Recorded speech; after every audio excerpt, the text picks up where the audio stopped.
This is my story. You hear it every year as it's related in school nativities, sent by numerous coloured cards, and wow, does it create some business in what remains of our high street shops. All around, it's a roller coaster ride that starts off just after bonfire night and is not normally packed away until the end of the January sales. So you must be bored with it by now, right? I mean, a 2,000-year-old story that's been running since before the printing press and has been embellished with all kinds of seasonal retellings.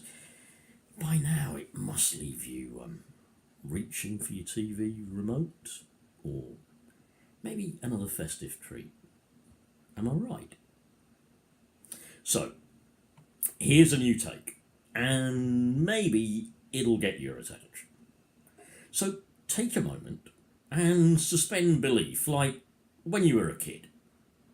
Call the magic moment magical if you want. Even pluck it off the internet as Christmassy, cheerful, happy if you like, but just take one moment and I'll spin you my magical myth. The first I remember of the journey was sounds coming through what felt to me like a thick fluid. Not that I even knew what fluid was, or for that matter that I'd later call this sensation hearing. But that's what was happening inside this strange and somehow very confined place. In fact, it was so cramped, I found myself unable to move very far. Not that I even knew what muscles were at that time, but I did feel pressure, and movement was therefore almost impossible. Later, I learned that the sounds were soldiers shouting at a border crossing. The noise increased my sense of being jolted around in this treacle-like fluid. With each jolt, there came what was later explained to me as a scream. After this change in pitch and vibration, it felt like my body was being compressed.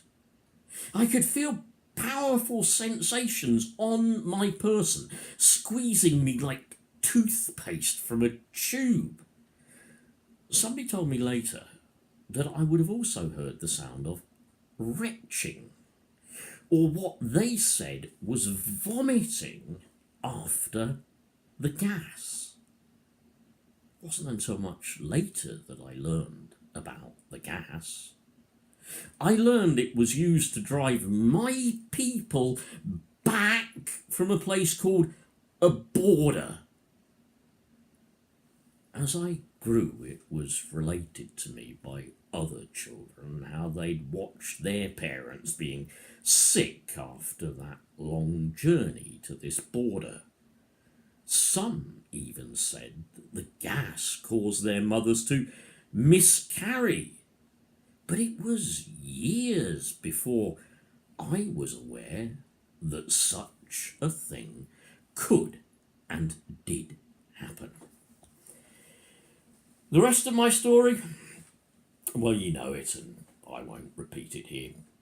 You'll find it in all kinds of sanitised versions, available on the internet in unlimited formats. Most will show me as white, not Middle Eastern. Few will present me and my people as refugees. None will mention the prejudice in any detail, and few will stop to comment on my oppression by the people of an evil empire. Yet now acts of hatred are still being encouraged by people against refugees and those they choose to fear. Still, I come with these same people and I bring hope, healing, liberty, and compassion, love to all.